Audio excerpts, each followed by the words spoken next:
Mais qui fait ça? Qui utilise encore aujourd'hui une perche à selfie? Je crois sincèrement ne plus jamais en avoir revu autre part que dans des vidéos rappelant l'existence de cet objet. Comme l'overboard. C'était bien 2016 quand même. Mais qui fait ça? Bon, pour celui-là, je sais que pas grand monde sera concerné. Pourquoi t'es timide comme ça? Qui, sur cette planète, a tellement abusé des têtes brûlées que ça lui a créé un trou dans la langue? Levez la main les gros nazes à qui c'est arrivé.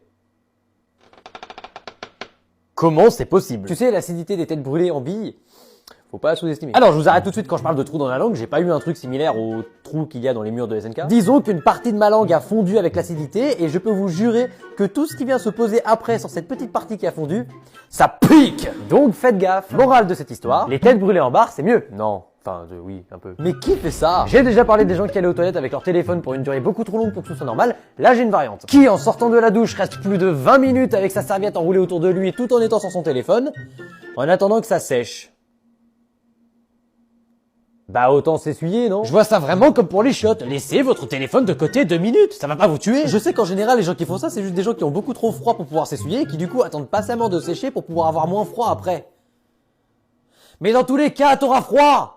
Alors autant s'essuyer direct. Moi je dis se doucher, de toute façon c'est surcoté. Quand t'es au chiottes, t'es sur ton téléphone. Quand tu sors de la douche, t'es sur ton téléphone. Ça va être quoi la prochaine étape? Quand t'es en train de ken, ça c'est audacieux. Au moins sur ce terrain-là, nous la team été, on marque quand même un point. Osez me dire que c'est pas agréable de sortir de la douche sans avoir besoin de grelotter comme un glaçon. Allez, encore un petit effort, l'été c'est dans 4 mois. Après, j'ai quand même envie de dire, malgré tout ça, mieux vaut quand même utiliser son téléphone après la douche que pendant sa douche. Là c'est grave. Oh, comment il vous juge?